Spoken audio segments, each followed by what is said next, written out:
Psychotechnologies Live! Welcome to a very special episode of Psychotechnologies Live. I just inhaled some helium. That's why I sound like this. We have with us Nathaniel, aka LoopHoleKid. He is a guy I met on Twitter in real life. And he just went to Vibecamp, so we're super excited. But let me tell you more about him. He does meditation with signals theory, which is very interesting and right up our alley. He is building an AI therapist, which is also right up our alley. And he was at Vibecamp in 2022 and 2023. And so for viewers from the future, we're very soon after Vibecamp 2023. I and Elliot did not get to go for different reasons, but both legitimate ones. And so we want to hear all the tales from all the things that happened, all the craziness, what we can learn, how the world is different now. But first, I want to start with a question. What is a lemur? Oh, yeah. This is Twitter conversation to get this live. So a lemur, definitionally, is somebody who just is kind of, I want to say, taking from the vibe, just like eating vibe nuts in the tree as we, send out our vibe nuts into the vibe field. So these creatures that eat vibe nuts. Creatures that eat vibe nuts, yeah. But everybody's gotta live, and I think so we're talking like a type of person who just sort of like, I pictured like the big eyes, right? They just like stare, and then there's like obviously the little cute munchkin eating style. Right. Yeah, I think the primary thing there is the cuteness, where it's like, hello, you want to come hang out? Come hang out. But I think the particularly interesting thing about the lemur discourse was that we got conflict resolution. Okay, so because like people don't know, right? This is like this is an exclusive interview. I think it's probably the first interview with someone from Vibecamp with people not in Vibecamp. The vibes are spreading, the information is being propagated, the signals are being learned. We need to like clue in our audience, all right? They don't know. They're just like, all right, cool, a lot of our audience just likes to like munch on the vibes, if you know what I mean.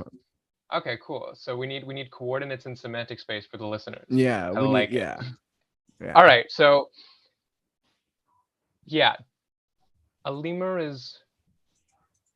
lemur discourse is talking about the difference between people in a scene who show up and are sort of holding the space, holding the vibe, doing a lot of contributing to the vibe commons, and a lemur would be somebody who shows up and takes from the vibe commons. And there's a cool framework that I can't remember whose it is, but somebody has a framework called Geeks, Mops, and Sociopaths. And I think it's a visa. Is it a visa thing? I think so. I just reread it recently. It really hit differently. Yeah, but so you can say the geeks are shepherding the vibe, maintaining the vibe, sort of creating the wave, and the lemurs are kind of riding on the wave and enjoying being around it, and that's how most scenes work.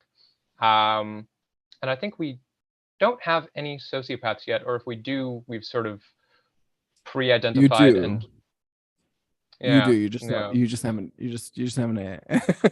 They're there. Don't worry. Cool. Good to know.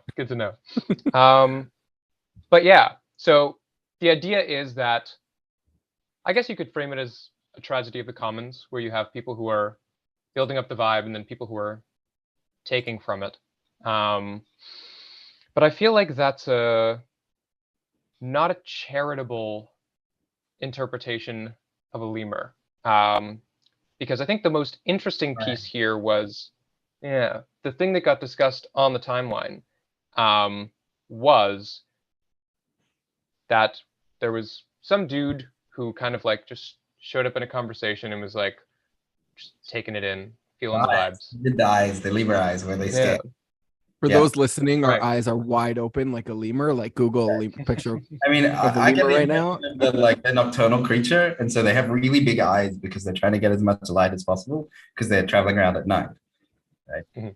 So then my sense is there's the internal, and then there's the external, like what it's like being inside a lemur and what it's like being outside looking at a person who you're calling a lemur, and they've got like different sides of this story, right? Exactly. So the lemur is kind of named from the outside of the like this dude showed up in my conversation and big-eyed us, and we were like, what the fuck is this guy, right? In Toronto, Yeah. we call that fish bowling. When like the I've never heard conversations that. yeah, this is like an Huh. LSA term. The conversation's like a fishbowl, and then the other people are like kind of like staring in. But they invite that and do it on purpose. Right. Interesting. So I think from the internal, I'm trying not to reify the lemur too much. Dude, just own it as your opinion and be like, hey, Like- everyone's got a different Yeah. take. This is my take. And then Yeah, you're cool. gonna be as a voice among others instead of the voice above all. I mean, that's also Cool. why I like the internal versus external. Like, if from the outside I reify this lemur principle, then we jump on the inside and we talk about what it's like to be, like, why would someone appear this way? Then we can give them some compassion from that side. But first of all, the like, we call it lemur because the guy first tweeted there are a bunch of lemurs here or something. Yeah. And I think it's kind of tongue in cheek, where it's like, hey guys, you're showing up to this scene that we've built, coming to, eat the vibe nuggets. And I think what we really want is, or what I really want is for lemurs, people who don't have great social skills and aren't great at entering conversations and throwing points in, to kind of like feel okay to just like show up and listen, but also to try to engage a little bit. Because I think if you zoom out to sort of like an attachment theory lens, then people who don't have these skills where they can gracefully enter conversations and contribute really do need the vibe nuggets. They are getting something very valuable from the vibe nuggets. And I think the interesting thing with something like this asymmetry of like creating the vibe and consuming the vibe is that if you're really vibing and you're really in it and really in the flow, you're just going to kind of feel the lemurs come in and, include them in the vibe as much as you can. Because it's like, all right, dude, you clearly seem very awkward and, like maybe you're not super used to socializing and meeting new people, but you clearly want to be here. So, let's pull you in. Let's give you little invitations into the conversation and that sort of thing, which leads me to the sort of discourse that showed up on the timeline, which was interesting. Talking Twitter where we time. had on Twitter, yeah. And so we had, the initial account that identified, the lemur phenomenon, and then another account that was like, hey, like this is a really mean way to identify people who are just, trying to hang out that might be a little socially awkward. And we had conflict resolution going on in real time in public with people kind of coming in and very clearly voicing their opinions and their perspectives without it blowing up, which I think is more interesting than talking about people who, come in just to eat the vibe nuggets. I think this is a good segue into maybe the ethos of what Vibecamp is, which I guess you could say is a bunch of high openness to experience people getting together who've done quite a bit of personal work. And in my opinion, who want to kill Moloch.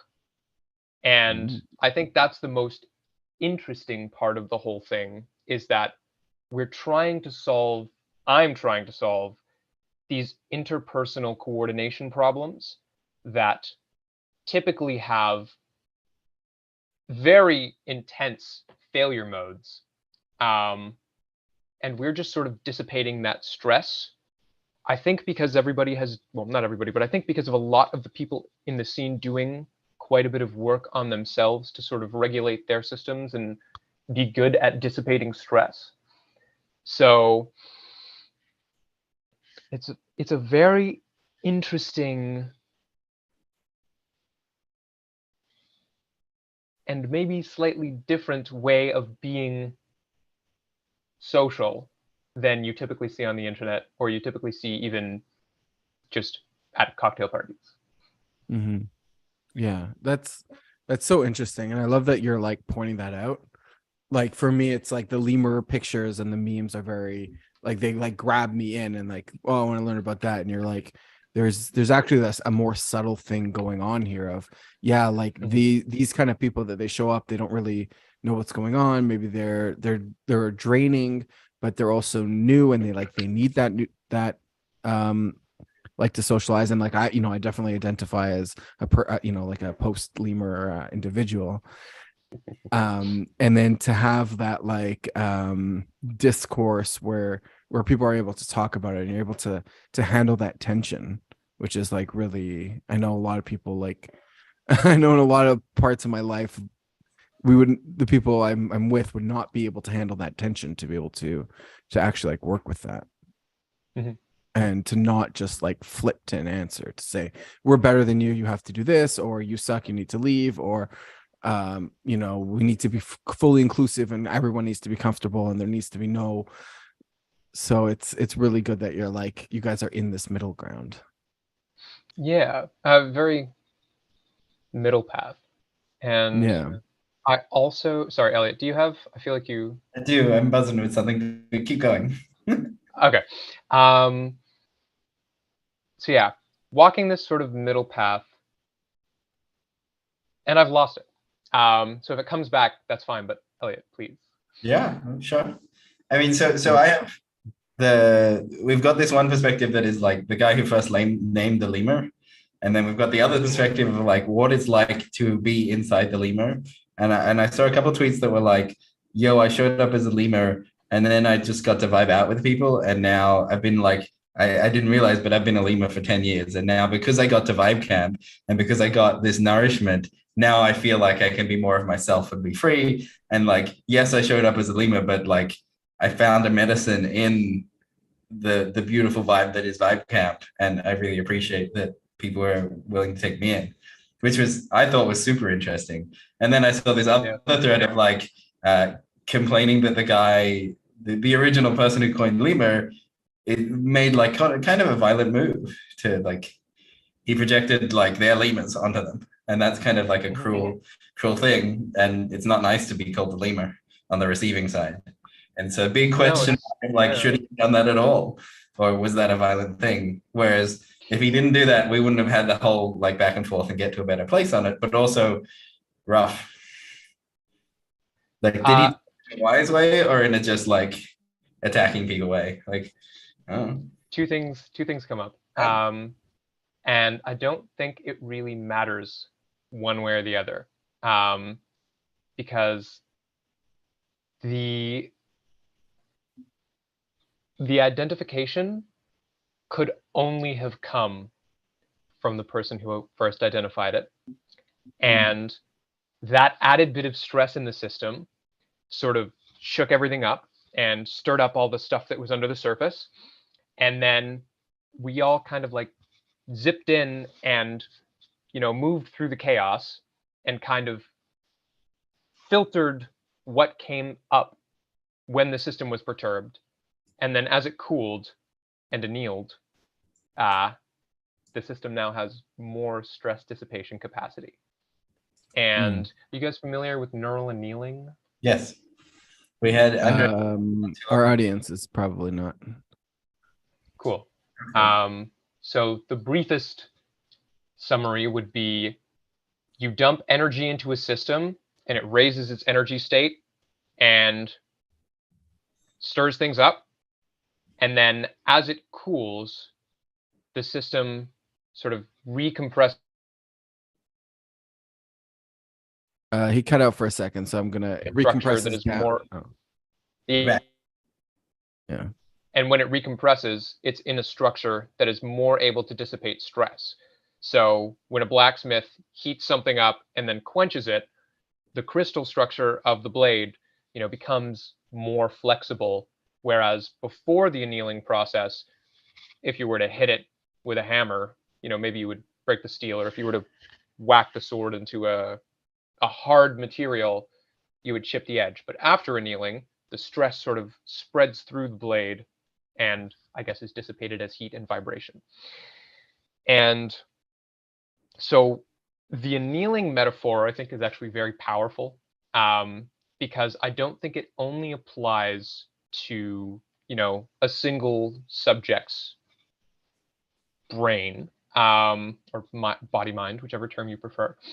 I think the thing that we are sort of doing, or the thing that the Lemur discourse did, was intersubjective annealing, where the social structure itself was perturbed and energy was dumped into it, and it stirred up all this shit.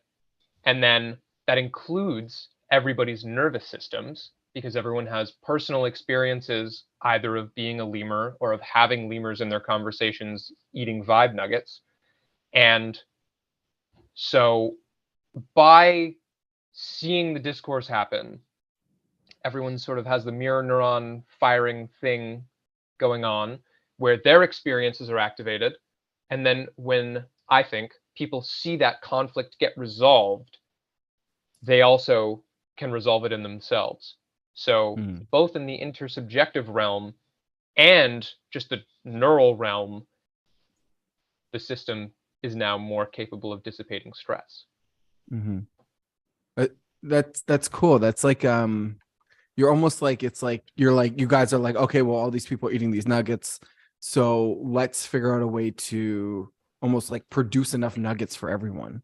And so by taking one of these people in and doing this whole high tension, you're calling it high heat, but for me, it would feel like very high tension scenario, and having everyone, work through it in a legitimate way, like a genuine, real way. It's like the whole system kind of crystallizes into this new structure, and like everybody gets to watch that process, go through that process, and they themselves get to be in this, like their position has now changed within the group, where before it was very uncertain and they're like trying to blend in, and now it's actually, you have a place where you are here, and like this is part of Vibecamp.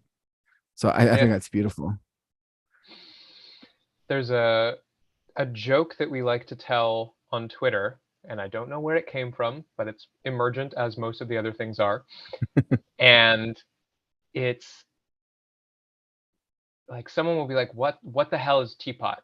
And it's like, oh, you're part of teapot now. There's no getting away from it. And I think that's super fun. And we did a debrief after Vibecamp in a park in Philadelphia. And one of the things that came up How many was, people are in a park in Philadelphia? Give me like a little bit of a picture. Like 120 people. Okay. Yeah. Like the org elite. team, and then I wouldn't say that. Maybe I would say that, but org you wouldn't team say and that then on like camera. 1 or 2. I wouldn't say that. Well, I just did. But org team and then like 1 or 2 degrees of connection. So just the part of the social graph that is closest to the people who are organizing. So less elite and more just close to the people who put the thing together. And we talked about coming up with a plethora of how to vibe guides, so that before the next Vibecamp, people put out their takes about how to be graceful in social situations and how to add to the vibe instead of taking away from it. And I think that's sort of a very cool way to identify a problem that happens in social scenes. And instead of being like, yeah, that's just like a thing that happens in groups, we're like, no. Let's address it. We've got people who, for whatever reason, have a little bit less social grace than we would love to have.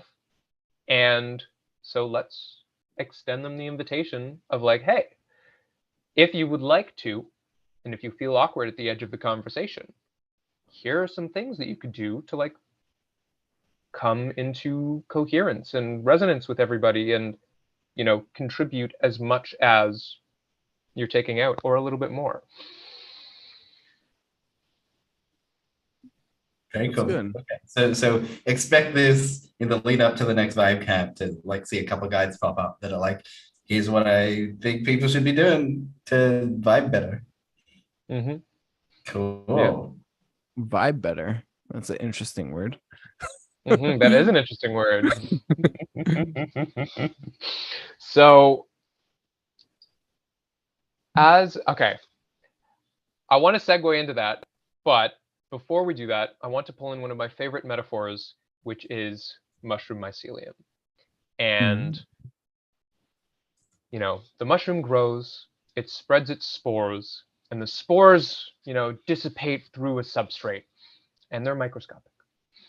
And so you have these tiny microscopic nodes all throughout the soil or the dead leaves or the log or whatever. And the spores start to grow and they consume the nutrients around them. And eventually they start to connect with the other spores and their, mycelial networks that they've started to grow. And they merge together into this superorganism.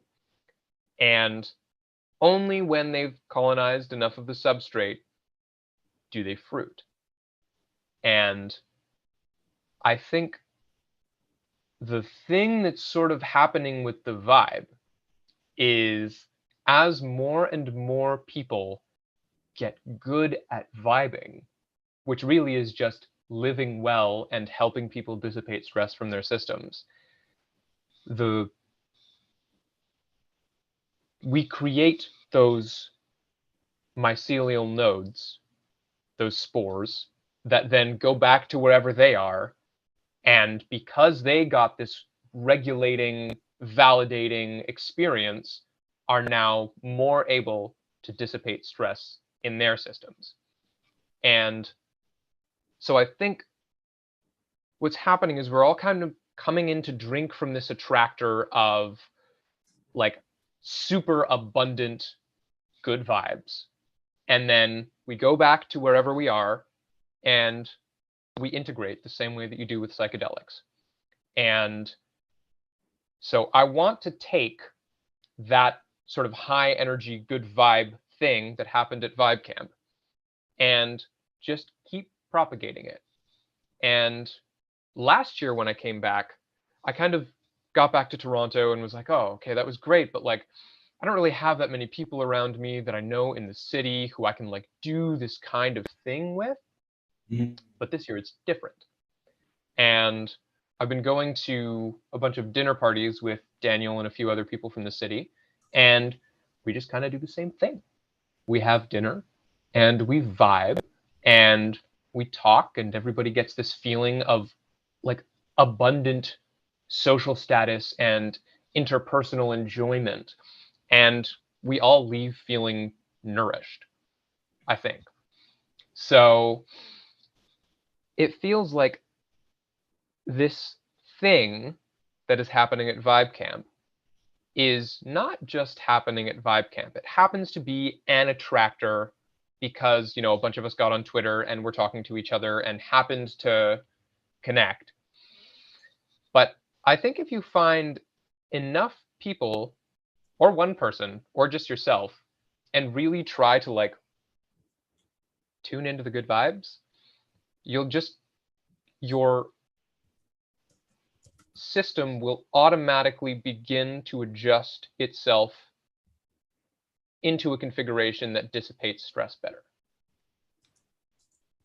For sure. It's like it's reminding me of like secure attachment, but Mhm. like collectively and doing it as a group. Totally. We got a comment from CHG Longstone. He makes a really interesting point that annealing is not, it's a two-stage process. So first you take the metal to the high temperature, he says 800 degrees plus, and then quenching it. So that's bringing it back down. And then there's a longer duration of low heating. And so I think like we were talking, we got all excited, we had all this high energy, and then you moved into like that low heating process where it's not like go home, do nothing, like just move on with your life. It's, well, we're still doing this, but it's in like a continuous way that's still happening. Yeah, I was like, I was actually not going to mention this. I was like, oh, he's got the metaphor. He's got the scientific process behind the metaphor wrong.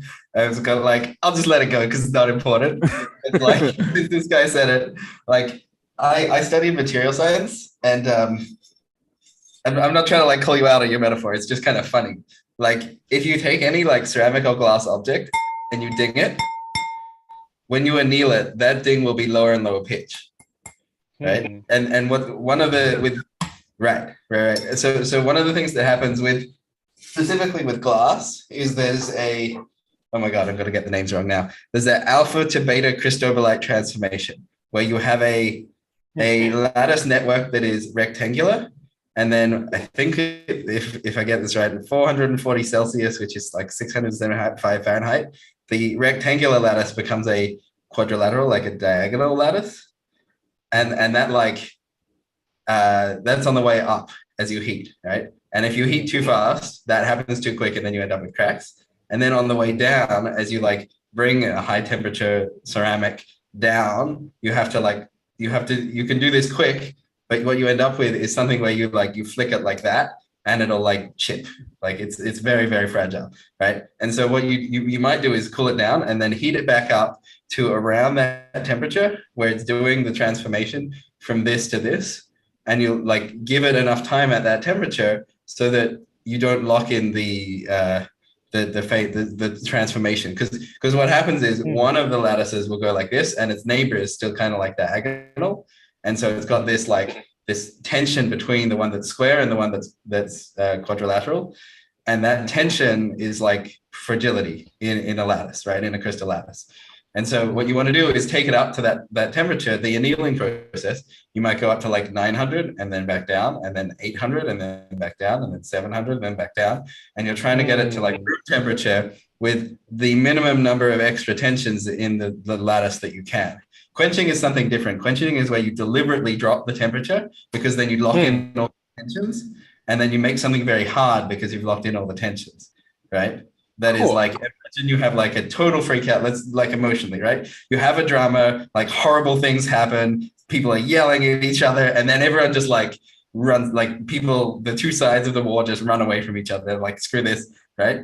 No one wants to think about the war. Everyone's like, we just quench that situation. We're just like, it happened, but we just never want to go back there. We never want to see those. That's the quench, right? And then like, we're like, hey, why don't you talk to your neighbors? We're like, no, we don't talk to them. That's a quench. Right? We can't even talk about talking to them. That's how bad the thing was. And that's a quench, right? But if so the quench is trauma. The really sudden trauma. Yeah. The annealing is when we're like, we start saying like, oh, I mean, maybe they've changed. And then we go like, maybe we should stand near them. And then like we gradually heat up, like getting closer and closer to the event until we like safely, step by step, getting closer and closer until we can visit the trauma. And we've heated it up, and then we're like, oh, whatever happened, it's gone. Now it's safe to relax. That's then we can like cool down, and the annealing, heating it up and then cooling it down allows us to like, again, stand next to our neighbors and not try and stab them. But that's like, I didn't want to call you out on the metaphor because it wasn't important, but like, since someone else did.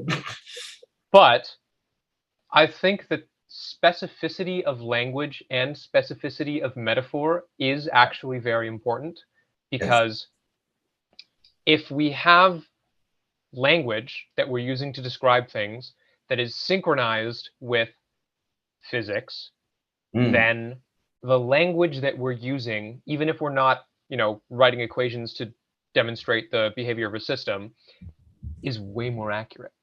Yes. And so, yeah, I think it just that's a contribution to the commons, not necessarily a call out. I mean, Yeah. it might be a call out for somebody who doesn't like to learn from their mistakes, but Yeah. It's like part of the culture and part of the vibes that we're crafting and co-creating together is that we want to keep truth, like we want to keep our words to be true, even if it feels like nitpicky. And 100%, I love that you guys are doing, especially that we're doing this live, because like that's one of the way, like when I was more lemur, like that was like one of the ways I would use to just discern where I should go is like, okay, I don't know everything, but I know some things, and are the things I know, are they saying, when they're saying it, are they saying it correctly or not? And so yeah, like that's important. Like there's And totally I think that's maybe of the low annealing, level. but it's different to when you quench. That's all. The thing was still there. It's just the like scientific backing was different. Honestly, I wasn't listening. I don't really care. But I feel, but yeah, I'm glad I'm glad you took responsibility for that. And our viewer seems happy. Long stones. I like so in the like structural sense, I love models. I'm very much models therapy, models of systems, models of like maps of how things work. And I passed through a phase where I would get very frustrated if someone had the model wrong. And I would like tear my hair out and I'd have to correct it. And so I was like, oh no, I can just let this one go. That'll be fine. Even though I was certain that annealing is slightly different, I'm like, I'll let this one go. And like, this is super healthy for me that I don't have to correct you. But the rest of the system wanted the correction. Yeah. Which is interesting because you were like, okay, I'm going to let it go. And then the viewer was like, oh, no, hold on, guys. It's actually, I need to flag this because this is important. And it's like, yeah, dude, totally. Absolutely. Yeah, I was happy with my level. I thought like, okay, this is also the like we only need a little bit, like just like generally this is how it works. Well, the thing that I find interesting is the dynamic response. So I was going to let it go. My dynamic response was to see someone else and go like, all right, I'll bring it up. And then your dynamic response was to appreciate the correction. Like we all have like quite healthy dynamic responses to like a mistake or a thing that went wrong or the correction, which is like, yay us. Like, so like, are we doing like the Vibecamp stuff now essentially? Like if we did this at Vibecamp, would there be like an annealing meme instead of a lemur meme? Probably, because this is where the like what was happening in the like vibe creating clusters of people with like better developed social skills, I guess, is probably the it's like the normal way of saying it. Yeah. And yeah, I think this is where we want everyone to go, or where I want everyone to go, because damn, yeah, we can have a disagreement and a correction, and everybody's knowledge gets closer to reality, and we prove to ourselves that the people that we're interacting with can safely disagree with us. Awesome, that's fucking pro-social all the way down.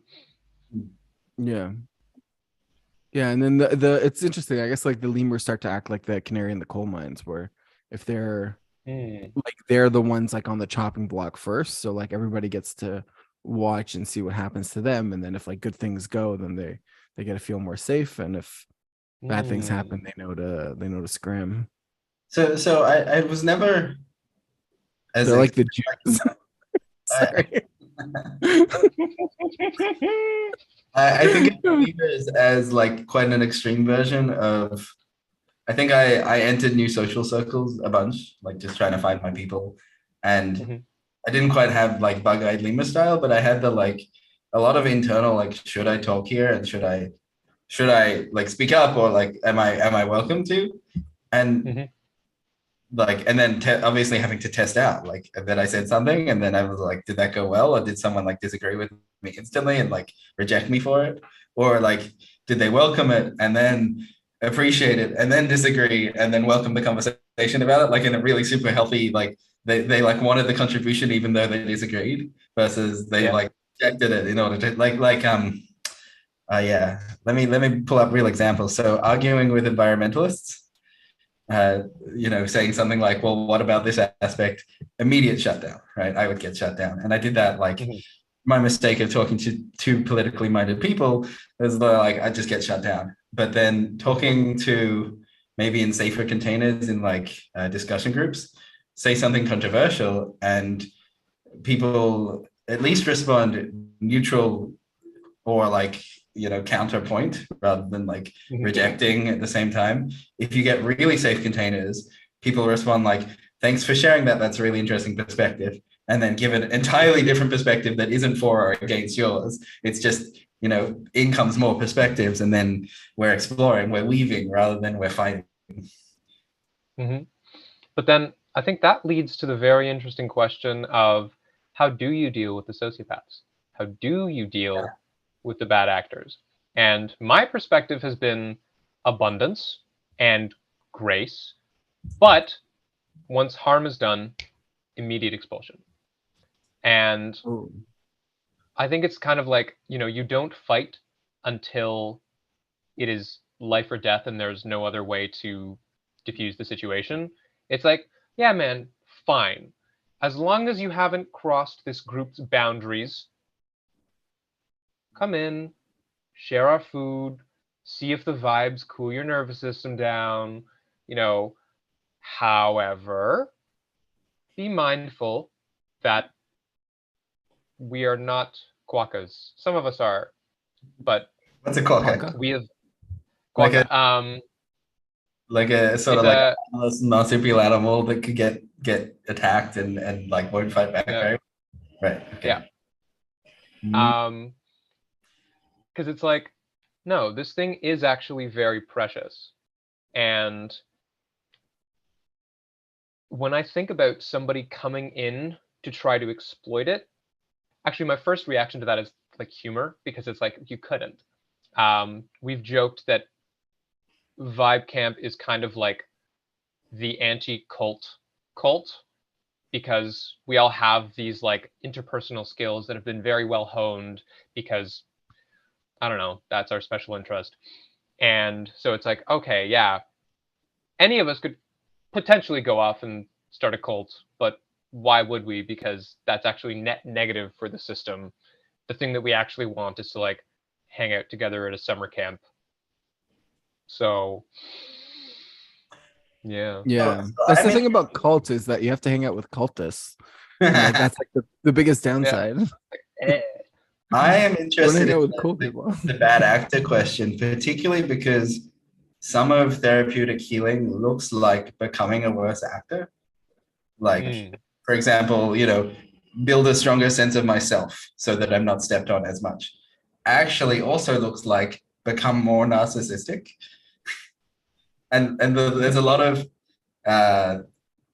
people who in order to help them, like, they're too on the non-narcissistic side. And we're like, hey, why don't you like care about yourself more? Step this way. And they're like, over there, I can't be over there. That'll be narcissistic, right? And so we need to somehow, but the journey to like balance might be like swinging the pendulum all the way over there and then going like, oh, sorry, I'm hurting people. Let me just like back up a bit. And I've talked to a couple of people and they're, I ran the experiment of being a jerk to people for 6 months. And you can actually, like, I thought the line, like I was over here and I thought the like jerk is over here. Turns out the line of being a jerk is all the way over there. And I've corrected to like sometimes being annoying to people, and they're really appreciated because I can like tell them the bad news of how they're like treating me. Right. And that's like, but they can't do that unless you swing the pendulum and have space to swing the pendulum and then swing it back. Yeah. Like testing the boundaries. Trust. Yeah, like showing people where the boundaries are. What is the possible ways of being? That include like, I mean, name another one of like taking up lots of space in a conversation, right? There's a way of being where someone suddenly is taking up a whole bunch of space in conversation and they're like, oh, I can never take up space. And we're correcting from like negative space to like having enough space. And they're like, oh no, having enough space would be the extreme of like taking up too much space.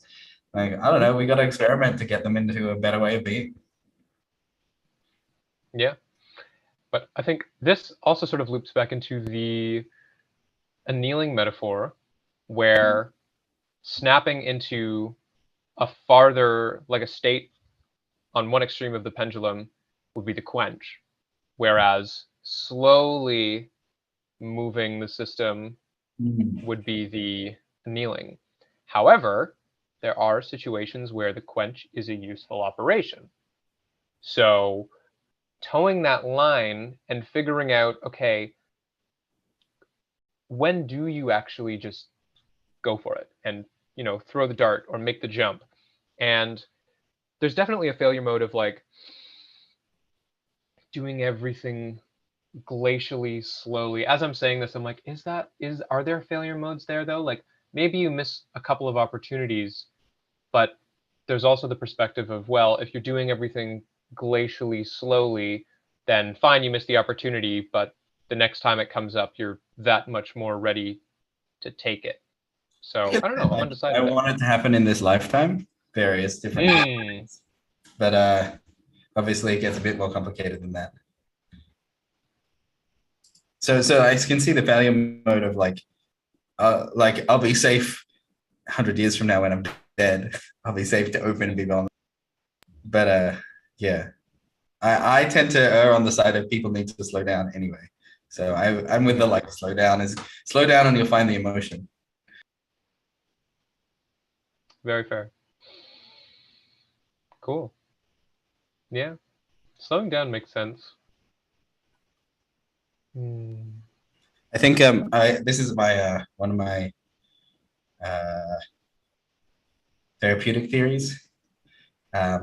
Emotions travel at a specific speed, and humans travel usually associate with the speed of consciousness, which is like lightning fast. Like how fast does a thought happen? Well, as soon as it happens, it happens. And a lot of the therapeutic stuff needs to move us out of like hurry up and get over this anger, and like no, anger moves when it moves in the way that it moves. And as I slow down to the speed of anger, I can help it move. But unless I've slowed down, I'm not moving it. I'm just like trying to get rid of my anger or something. I like that. Yeah.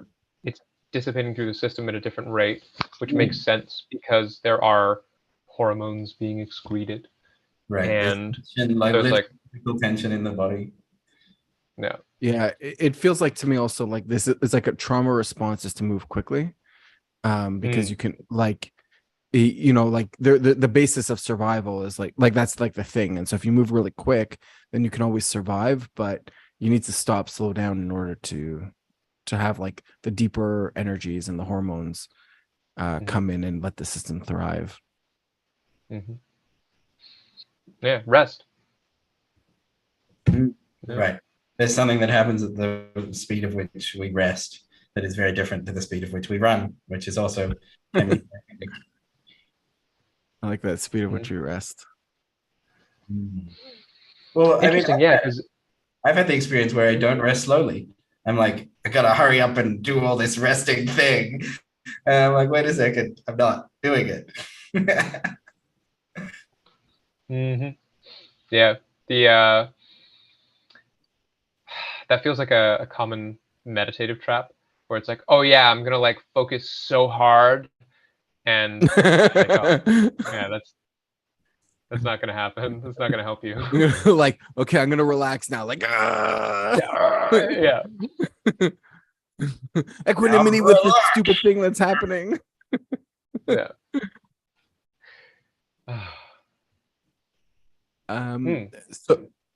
So one of the things there's a bunch of directions we can go as well, or maybe if we don't want to take a minute. I don't want too much dead time.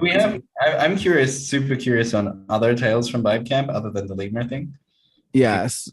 So we've heard rumors that there was a play and Ayla something interesting happened. There was like shadows going on. So like that's a direction, and the other one is you were talking about that, like what you think like the Toronto can learn from that. So I'm gonna leave it to you to feel into where we should go. Cool. I wasn't actually at the play, so Okay. I don't have firsthand experience, but there may have been an Enochian banishing ritual that was performed on people who maybe did not want to have an Enochian banishing ritual performed on them. Okay. So that's a Okay. little like there is some talk about whether or not that container was set properly before that Let's do occurred. this. Non-consensual psychotech. Let's explore this. Non-consensual I'm psychotech. super interested in that. Yeah, I don't have a lot of experience with this, so I'm very interested.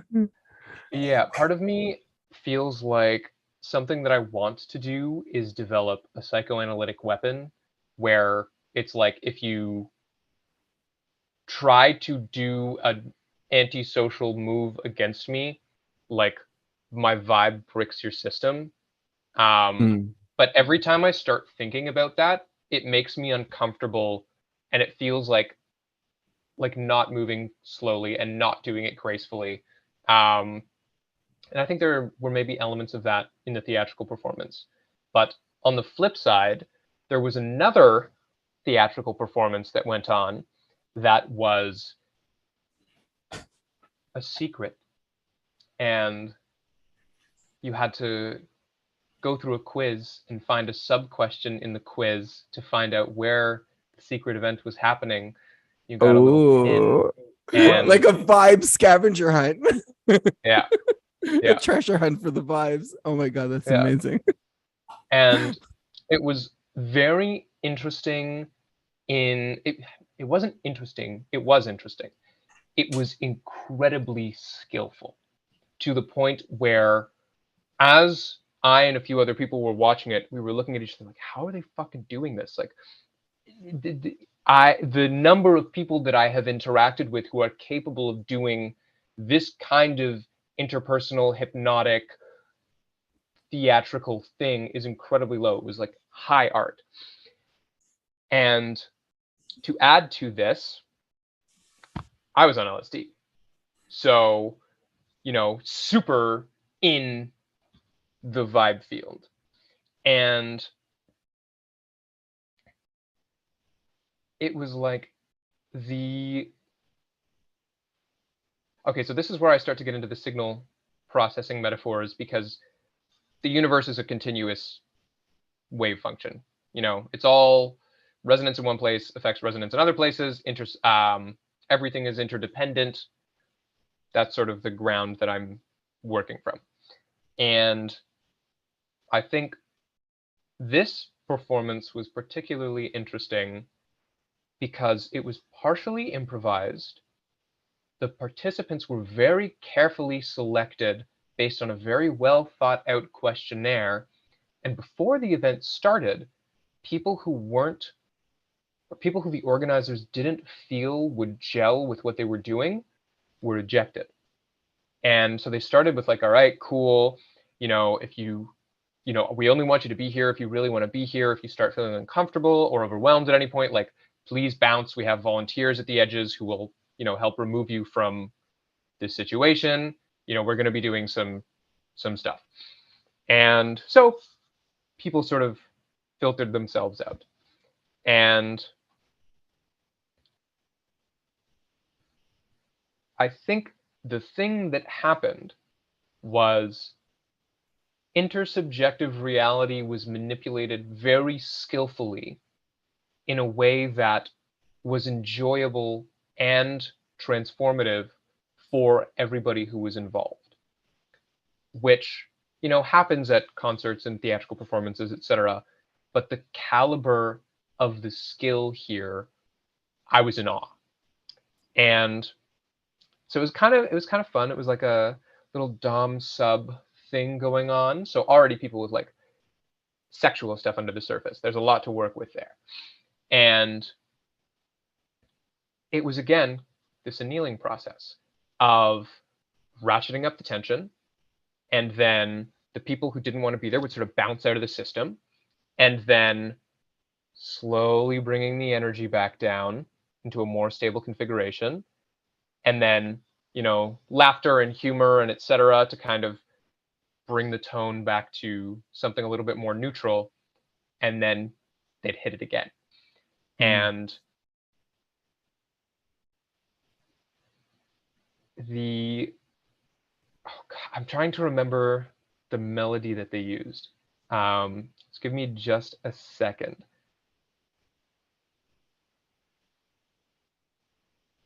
I can't remember the full thing, but I can remember it from the second line. I do remember the whole thing. Eyes all heavenward, omega rising, mind-forged manacles melt into golden thread. And that was the refrain that they used throughout. And it was particularly interesting. Eyes all heavenward, all the energy would snap upwards.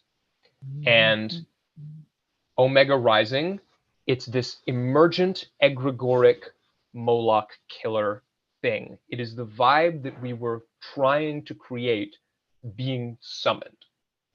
And then mind-forged manacles, some prompts to go into people and get whatever self-limiting beliefs they're holding on to that are being presented in this dom-sub relationship in this very well-curated audience, and then melt into golden thread, taking this manacle in your mind and dissolving it, giving you the fluidity of the threads to reweave with. And I kept doing this this motion where I was like, we were watching it and we were like, oh, and then you do the eyes all heavenward and then as they sort of cleared the stress out of the system, it was just like a fucking laser. And it was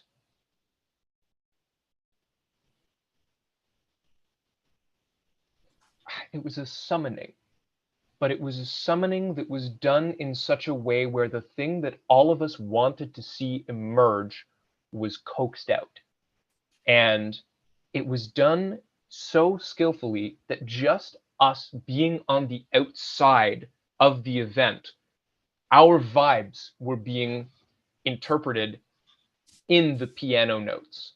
And so it was like we would feel something and I would, and then the piano would, and I would, and so I don't know how they were doing it, or it wasn't just in my perception, because I had like 5 other people sitting with me who were also feeling the same thing, a couple of who were sober. And the degree of skill, of manipulation, of intersubjective reality, and the fact that they were able to clue into what everybody wanted, dismiss the people who weren't like conductive membranes or parts of the system to do this summoning and push them out of the system, and then organize the people that were in the system and the people that were just outside of the system to let this emergent Moloch killing thing kind of rise to the surface, was awe-inspiring. And there was this guy with us, and I'm not going to name any names. There's this guy with us who's like sort of shaking as this performance was going on, probably partially contact high and partially the result of being in the presence of such a skillful manipulation of intersubjective reality. And at one point, I was playing with a rock, and I handed him a rock, and then he was playing with the rock, and then during one of the waves where the tension got built up, he whipped the rock. And so that was how the energy dissipated out of his system. And he looked over at me and he was like, how did you know I would need the rock? And I was like, I didn't know you would need the rock. I just felt like I should hand you the rock, and so I handed you the rock. And it felt like all of this stuff that was in our systems just got shaken out. And we weren't even inside of the event. So I can't imagine what it was like to be, you know, a member of the audience in this interactive theatrical performance. But everybody seemed to love it. And there were moments where like it felt almost like the music had synced up with the wind. And I think the way that they did it was they had a whole bunch of people who were simultaneously improvising with each other. And so like the system feedback noise was being managed by one person and the piano was being manned by another. And, they had a bunch of players sort of assisting with everything. But getting that close to the boundary between fantasy and reality and successfully making it resonate and pinging it like that was fucking beautiful. That sounds amazing. Super cool. Very cool. Yeah, I'm like listening to you. I'm feeling the transmission of the vibes. Yeah, part of me that is a wizard recognizes other wizard work at play here. Like, okay, we got a couple of wizard things happening here. Like, just a couple. Yeah. I dream of having powers like that on good days, let alone any day. Yeah. Super cool. Mm. But So, a lot of people who are sounds also like you're inspired now to like, oh, that's how it's done. Oh, absolutely. It was direct transmission. We were, whether the performers knew it or not, we were being taught how to do that or the degree to which we could refine our skill. And we were kind of saying amongst ourselves, people who were sort of sitting on the edge, it's like, oh, that's where our skill ceiling, not even our ceiling, that's our baseline now. That's like what we know is possible. We are now adding on top of that. Like that's what's in the culture already. Which is a little stressful because it's like, whoa, but it's more exciting than stressful because goddamn, I want my theatrical experiences and performances to be that well crafted. Like they shouldn't be anything less. Yeah, you're very bourgeoisie with your transcendent experiences. A little bit. Yeah, I need to meet these people. We need to have a conversation. We're gonna bring them on Psychotech. Absolutely. We talked to Caviar. I need to have a non-psychotech conversation with them, and then have the fun forward-facing one. But yeah, I mean, like I grew up religious, and like this is all the shit they promised me that they never delivered on. Mm-hmm. Yeah. It's I think with religion, it's always sort of metered out very finely, and they're like, oh wow, there's all this power here, we better regulate this shit, and like, kind of drip feed it to people as appropriate, because I don't think everybody needs to actually have those experiences. I think there are people who, if they had those experiences, they'd lose their fucking minds. Like, yeah, if your system can't handle that degree of stress, it's not going to be good for your system. Meaning and like transcendence and the connection to divine is like literally drugs. I think it's also if you're not prepared for it, it's gonna mess up your system. Yes. Mm-hmm. I mean, this is a request for you, I guess. Can you send us some more wizards to talk to us on Psychotech? Totally. Okay. Good. Yeah, I think I can send you wizards and fledgling wizards and. Oh yeah, that's even better. Nobody, learn somehow. Yeah, nobody would identify themselves as such. Right. But it's like people who are very skilled at chaos magic without caring about chaos magic. So I mean, it's like being able to handle the chaos is where I think it is. Yeah. I think some people like lean in and create chaos, and some people create order. But like wherever it is, like there's an order in our society and there's a chaos in our society, and you need to be able to engage with both of those. I also see a really interesting phenomena. I said wizard, you said chaos magic, but we both know the overlap of those terms, and they're like, we mean sort of someone else is saying ritual magic and someone else is saying just meditation and someone else is doing hypnosis, but we're circling. Talking shaman. Yeah, shamanism. Yeah. Like this is just different language, but we do know, like, we can cross traditions and cross lineages and use our own language and transmit similar sort of thing. Yeah.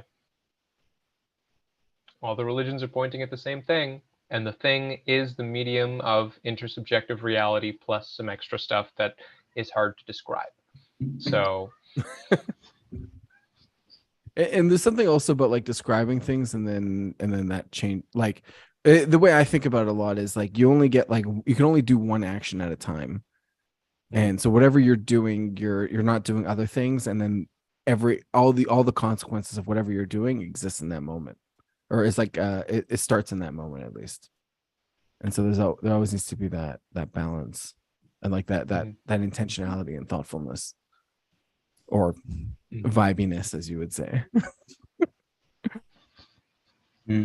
I kind of want to ask, like, since you witnessed the magical thing, and you said you kind of like you received a transmission of it being like how it's done. Can you do it with us? Is there like is there even a little bit that you can bring here? I know this is putting you on the spot a bit. I'm like, okay, now show us. well, we are already doing it. Right. Just Yeah. in So this this discovery. It's not very. We're already doing it. Yes. Yeah, like maybe We're like already name doing a it. shadow that you notice, or something that like a conflict, or like something that could be tweaked, that like now that we're in the state of like looking at it, like what is possible now that wasn't possible before. That I find like if when you move to like a newer stage or a higher level of development, or like you're able to see new things, you always want to crystallize it by you don't want to fuck it up, so you gotta be careful not to take action, but you also want to take some action just to like signal that you're there, even to yourself or to others. Right. So the boundaries of the theater are very permeable, and the magic circle is not actually fully closed. So part of the way that we're modulating attention between the three of us right now is using aspects of the hypnotic tone without actually using aspects of the hypnotic tone. So we're doing a lot of subtle vocal stuff to sort of pass attention between the three of us and to modulate meaning. And if I really wanted to get super into it, I could start talking like this. But like that'd be fucking weird, because that's not what's actually called for right now. And I think usually like when it starts to feel like you're getting into like hypnotic territory, then it starts to get kind of like, oh, okay, I guess you're doing a thing now. Like, and when I feel that, yeah. And when I feel that starting to happen, I'm out. I'm like, okay, cool. Like if you're not doing it skillfully, great. You're doing some hypnosis stuff. I know what that is. I know how you're doing it, whatever. And so the reason I'm not being cheeky when I say that we're doing it now, I'm pointing to the fact that that kind of manipulation of intersubjective reality only works and is only possible when it is supposed to happen. And if you try to push it or force it, you do damage to your system and sometimes the systems of the people that you're interacting with. So just like through a karmic lens, it's like if I'm trying to push the Tao in a direction that the Tao does not want to go, bad karma, dirty chakras, I'm going to feel bad. So it's one of those things where like, one of my favorite things to say that I have said, I think multiple times at each of the vibe camps is, I'm not doing anything. And it's like, let me redirect your attention to the ground or your body or anything else, because I want to use my skill in manipulating intersubjective reality to level up everybody else, to give everybody else as much power or more as I have, because I think then we can have a lot more fun. And I want to play more. And live life as this like improvisational thing that is asymptotically moving up towards, you know, the best of all possible worlds that we can manage from our current states given the constraints of physics. And I feel like everything less than that is like, why? Like, what's the point? You got 75 odd years, fucking go for it. So yeah. I like the dream. I like this dream. I like the vibe. Yeah, it was like a nice. Feels like calming, and relaxing. Hmm. Like the other one felt very very like high, transcendent, and then like with this one you started off almost just with like poetry or something, like words that evoke emotions but didn't necessarily make sense as like a sentence, and then you kind of like use that to, I think, to create the context, and then to talk within that context. Mm-hmm. And also to break the frame that Elliot provided a little bit of like, or Elliot or Daniel, I can't remember which of you threw it forward, but of like, oh yeah, like let's do the thing. And it's like, oh, what? Hold on, let me catch that. Yeah. Let me Yeah. quick little snap, and then here you guys go. Like let's weave it back into what a more appropriate structure to my feeling. Sure. Right. So, Which I think is, from Elliot's perspective, is probably the thing done well. Yeah. Hmm. I'm interested. So one of the first things you said in our conversation, even before the recording, you used the phrase potent chaos. potent chaos engine. Yeah. Potent chaos engine. Yeah. I'm interested in your relationship to chaos. I worship it, sort of.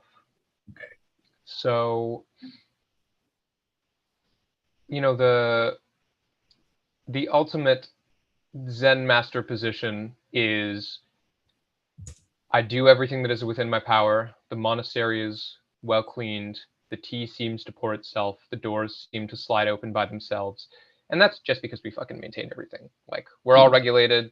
Our environment is regulated. So everything does what it's supposed to do because it's been well designed and thoughtfully, you know, laid out. And when the wind blows a little bit too strong and the structure of the monastery shakes, and as I go to pour my tea, there's a bump and the cup goes and falls onto the floor and spills tea everywhere. It's fucking hilarious. It's the funniest thing in the world, because we did all of this work and all of this regulation and all of this blah blah blah to get this like super orderly system, but the system's not orderly. We carved out a pocket of stability, and occasionally the energy from outside of our system is going to overpower our regulatory capacity, and that is the entire reason that we practice, is to be able to deal with that. So yeah, and it's like anti-fragile. Totally It's very anti-fragile. Like anything bad that happens is like you're taking that as a sign of like the work that you're doing, and it's reflective through that lens. And so it's happy in this case.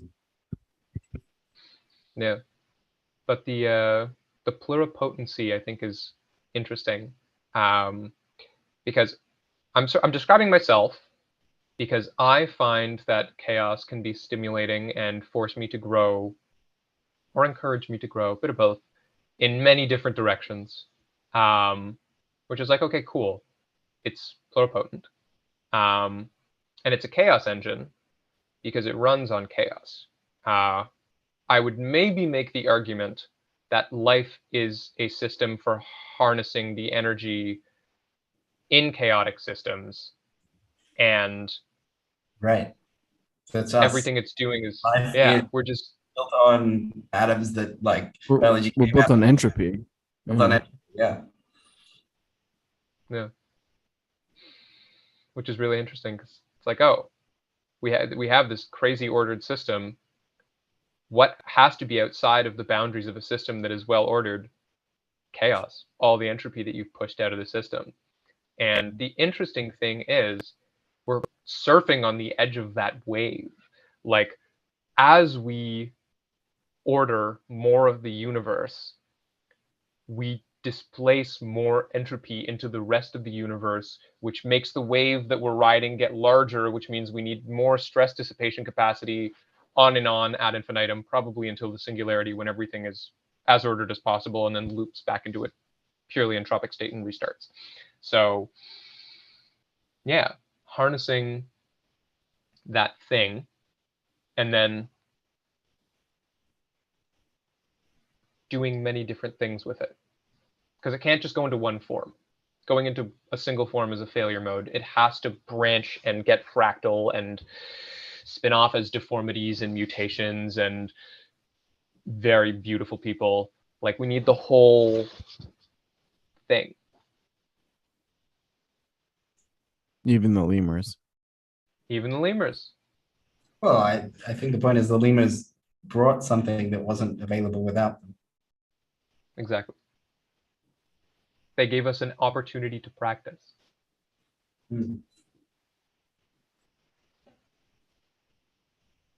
Yeah, and to observe yourself as well.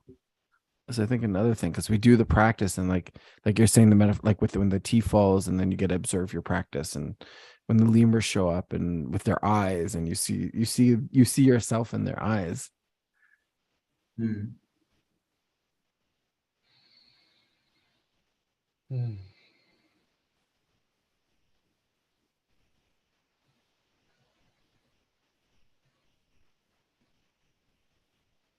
I'm conflicted because the silence is very peaceful and I would normally would sit and enjoy it. And also We're broadcasting. there are probably people listening. And I don't want them to get like, I feel like it's interesting because like there's like this performative aspect here that I imagine was more shadow at Vibecamp and is more like in the light here, where like we're literally doing a performance. Totally. And I wonder, can we invite the audience not necessarily to join us in the silence, but to try to feel into this thing that we're pointing at? Because the three of us are experiencing it. And I'd like to think that people who are listening are also experiencing it, because there's this attentional draw that's keeping them engaged. And so, why, dear listener, are you engaged?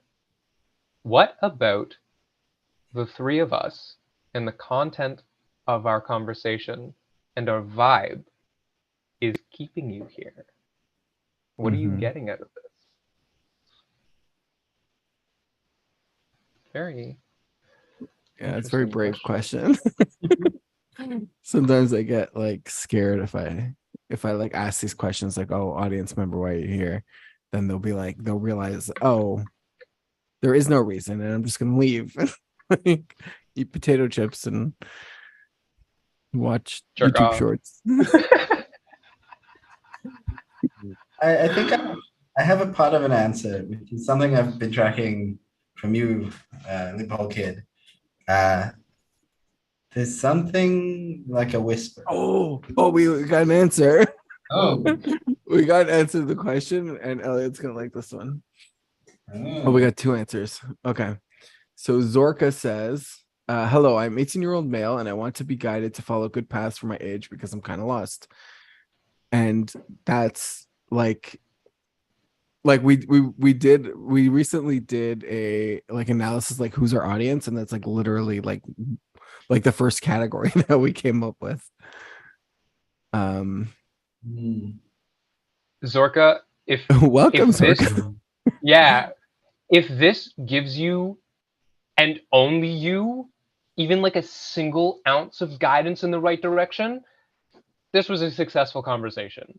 Like, thanks for listening, and also you too can be a super powerful vibe wizard that is beholden to none except the people that you want to be and can make the world a better place purely via vibes and being a good person in reality. Mm-hmm. If you should so choose to be a cool person and help others. Yeah. So like I'm definitely advocate for that path, but like there is something about like even just embracing your path, even if it's like, no, I'm gonna be Totally. selfish and live a self-centered life. Like I think there's something, Own that shit. it's like the pure of heart, right? Like the pure of heart of good and the pure of heart of evil. Like they're both pure of heart. Yeah. Both Yeah. different So nodes that's awesome. in the We got Longstone, who I believe is the stone that the builder refused on Twitter. He was, I think, our last guest. Cool. He's actually really cool. Guys can watch that episode. He says sympathetic perspectives and engaged conversation, I guess. Cool. Yeah, I mean that also hits. There's like a certain like relaxedness you get when you can like sympathize with and empathize and engage with. It's like I'm trying to like live like when I'm on here, I'm trying to like live publicly that life that I wish I could have seen other people live more when I was younger. Totally. And then we got yeah. Sorry? I think there's an aspect. Oh, sorry. Go ahead. Yeah. Okay. I think there's an aspect of like if I was listening to this, I think my answer would be something like, oh, it makes me feel like accepted and not crazy to hear people talking about things like this, because these are not everyday topics of conversation usually in most circles. So unfortunately unfortunately life I have to leave. And then we got Chris Dunka.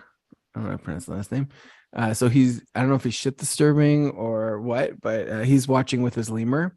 And for the audience members, he legitimately has a lemur on his shoulder that he goes to parties now with since Vibecamp. So I actually believe him. Very cool.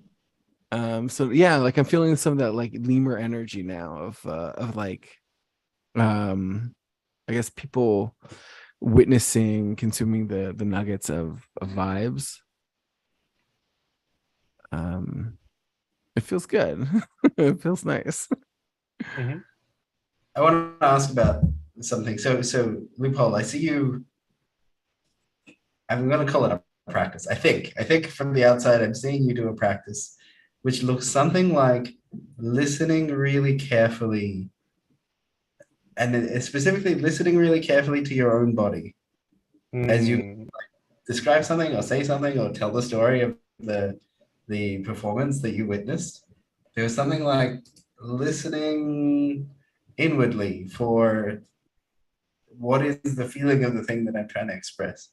Is that a thing, or am I just projecting that on you? I'm certainly listening inwards. It's not intentional. It's not a practice. It's a passive practice or something. Automatic. Yeah, automatic, and also, if I wasn't moving the way that I was moving, I would like need to like shake something out of my body. I'm actively dissipating stress. So a lot of the time it's like, yes, hello, I am LoopHoleKid. Yes, that was a great, yeah, I remember to smile. I do vibes. Yeah, and I'm like, if I try to like lean into any degree of professionalism or like holding together something that I'm not, my body starts to feel bad.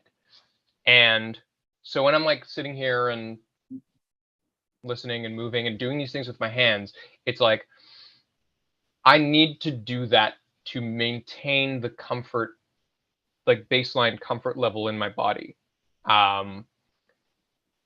Which is the flip side of like being a very sensitive person, is that I need to be consistently dissipating stuff from the system because I'm picking up on a lot of stuff. I've been calling these little movements micro banishings, where it's like, oh yeah, a little bit of stress in the system. Okay, that's got to come out. And sometimes it looks weird, and sometimes I like do head twitchy movements. But I like to think it's stress coming out of the system because I feel better when I do that than when I don't. It's like self-soothing, I think, in psychology. So they would say it. Yeah. I was talking about those And movements. stimming it in like Might be- autistic world. Absolutely. Those movements might be related, but there's like if I feel myself, I am compelled to listen carefully. I don't know necessarily to you, or it's something like because you're listening to yourself carefully, I'm like, oh, I want to listen to him carefully as well. Like I'm feeling some relational attitude that I listen to people usually, but there's like, oh no, listen for the soft voice. Just listen softly for the little movement. I'm like, oh, okay, interesting. There's like a posture here that is new or relatively new to me. Listen softly or listen carefully. Cool. Yeah, I like it. Yeah, I'm glad there's something new for you in my modality. That's cool. Because I'm not doing anything. Right, of course, not doing anything. That's that's a huge thing on the meditation I found is like, what are you doing when you're not doing anything? And like to just be still, to just like not do anything and to be still and then see what happens. Like you get that base rate of you and existence and like all the stuff, like all the important things start to show up. Very Mark Littman question. It's like, do nothing. What are you doing? Or like, what is your practice and what do you think you'll do? Okay, when you do that, what happens? Like, why do you think that happens? Like, just like do that question on repeat hundreds and hundreds and hundreds of times. Until you fall out of the bottom. Maybe. Or something else Maybe. happens. Or something else happens. Yeah. I don't want to claim to know what the system's going to do. All you can do, it's going to do something. It always does something. Because there's always some little thing. It's like this, as you get still, you know, the external environment starts to come in. You're like feeling the thing, and okay, you get some no self, and it's like, okay, yeah, cool. All these things are happening, and I'm perceiving them, and the subject-object barrier is like dissolving, and then okay, cool.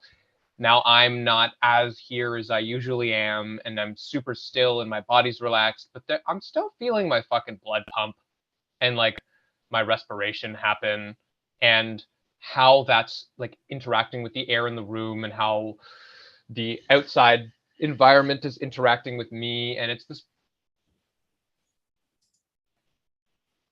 yeah, there's nothing to do. It just, the thing is flowing. It's a river moving downstream, or negentropy climbing up the gradient. Yeah, and like feeling that and like coming to relationship with that and coming to terms with that. Like it's so often now where there's like a lot of things going on or like tension happening, and like just me noticing where I am within this space, and sometimes it just feels like I'm just in the middle of it and there's all this tension, but it's like all evenly balanced, and so there's nothing for me to do, just like hang out and relax. And then like instead of like panicking and starting to try and like touch things, and then I'm like engaged in the role of sorry, your system. That's my girlfriend. Yeah. The systems are colliding. Something's always happening.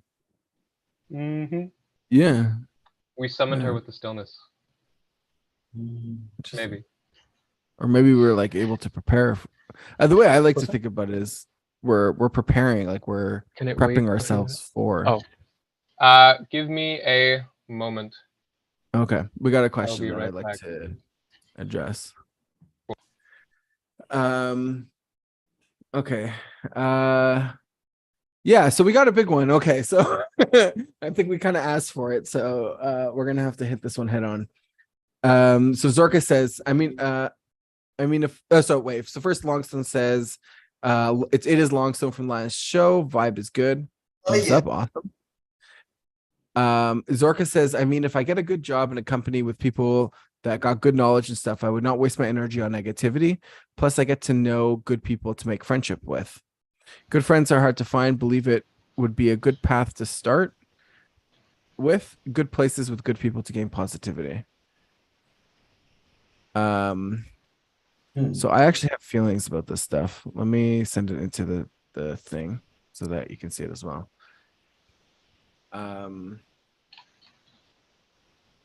Yeah, and then Zorka says, "Do you think this is a good path?" I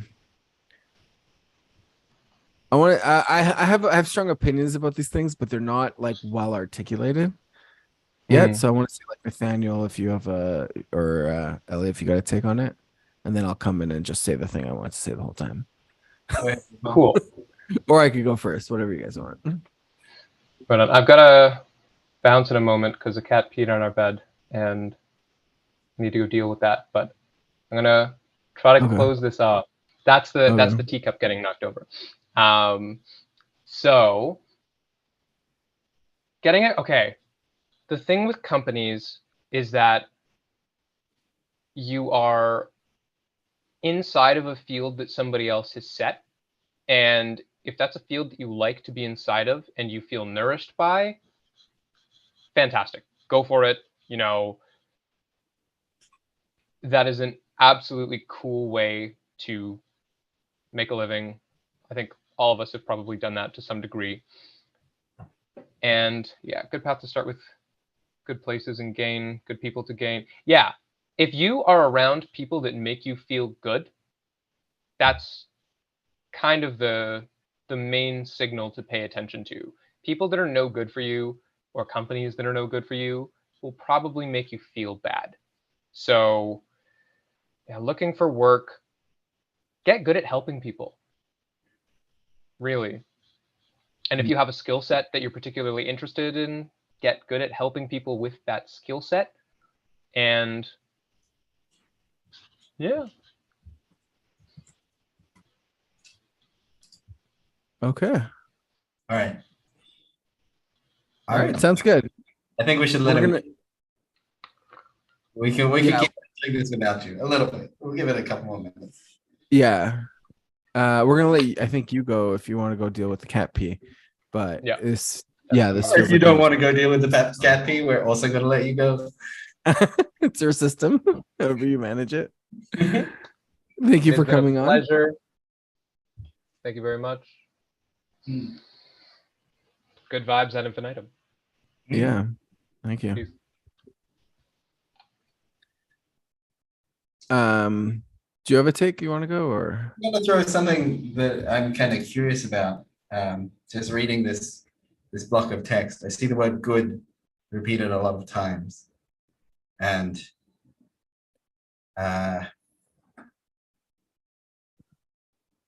particularly on a psychological level, a lot of people have healthy and unhealthy things around good and bad. I think it's about when we're age 3 or 4 that we build the psychology to be able to determine the world is good or the world is bad, or bits of, Brussels sprouts are bad and like chocolate is good. We build that in ourselves, that engine that can see good from bad. And then we steer by it for a very long time. And then suddenly we realize that there's no good anymore because we burnt out. We stuck good to a lot of things, and then we ate too much chocolate, and now I feel sick even though I ate the good thing, and we confuse ourselves. But there's a lot of good and bad in that, in what Zorka's trying to orient by. There's a lot of good, and I'm curious as to why the word good. What's that? What is the good thing? And like, can we meet it a little bit closer? Because in my experience, the guiding star doesn't necessarily have to be on the good or bad side or on that spectrum at all, but it's still like, I want to pick a guiding star to push my life forward. I want to follow that star. And being really attached to good takes me a certain direction that I don't get to see the bad stuff because I'm trying to blind myself to it. I'm trying to deny it exists. And that's an interesting path, but also missing the fullness of life that includes things that are occasionally bad or good that's on the other side of bad. Like, I have to work really hard to get a good thing on the other side. And if I can't orient through the bad to the good, then that's also confusing. Anyway, I'm like, oh, we got to look at this good thing a bit. That's where I'd start. Like, why good? What is good? And then if we meet it strongly, then it just becomes a really good orienting target. If not, like, tightening itself up again. Like if I want to be led by good, I don't want it to be the good of a like 3-year-old child. I want it to be an adult and mature sense of good. So I want my sense of good to grow up to be a wise good rather than a impulsive good or a chaotic good. I don't know if that makes enough sense. What's your take? You're looking at like the conception, like the schema of goodness itself almost. Right. Yes. I think that's great. I actually think everybody's take is good. Well, like my not like everybody here, I mean, not in the world. But my sense of getting like a campfire and like 20 wise people to sit around it is you will hear 20 wise opinions and they'll all be different in remarkable ways. And then you'll be able to take away none of them, all of them, and like a bit of each of them. And some of them you won't want to take away, but you'll at least get the variety. This is interestingly, I really like Reddit for like relationship advice, because no matter what you ask them, one commenter is like, break up with the guy. Another one is like, no, you can make it work. Another one is like, wait, what's going on with the mother-in-law? You know, like you get the plethora of opinions, and through that you can strike your own meaning making based on the reflection on the story that you told. And it's not that like any one of them was correct. It's that the navigation is done by exploring, by visiting, by trying out the different comments or the different people's opinions, and then working out your own truth from it. So yeah, like solicit opinions, meet some wise people, listen to what they say, and then decide for yourself what you're going to do. Seems like a good path. Nice. I got a bit of a different perspective, which doesn't really like it's like a yes and or it's not like an against. Mm-hmm. Like and then for me, like the orientation for me is like I'm a man and he's a man, and we're born as like, if you think of like our evolutionary history, or kind of like generally I think people are either atheists or religious. So if you think of the atheist view of the evolutionary history, every single one of your ancestors got born into an environment which they knew nothing about and had to survive, and they had to be exceptional in some way in order to attract a mate and to like reproduce. And every single one of your ancestors lived in a different environment. And now it's your turn. And like you're evolutionarily designed to be able to do this, even though our environment is not natural. And so when you like think of it, like there's like these like eyes inside your head, and that like can wake up, and you can see who you are. You can see the world as like a jungle that we've just kept adding things to. And it's your job to learn about it, to caretake for it, and to exist in it in such a way that you can get the things that you want, whether that's kids or something else, or just peace or being with good, however it is. Like, this is your journey, whatever. Yeah, we all have a limited time here on Earth, and like you're the one that's responsible for your own life, and the one that is that. And so when you start from that position, it's like it's perfectly acceptable to want to go find wise people and hang out with them. And like companies, I think are like there's good and bad stuff, but there is definitely some good stuff there for sure. Right? Any company that exists and is functional, like within the like the jungle of the marketplace, is able to exist and flourish and provide services in some way. And so there has to be some level of competency there. And so I think that like it's totally fine.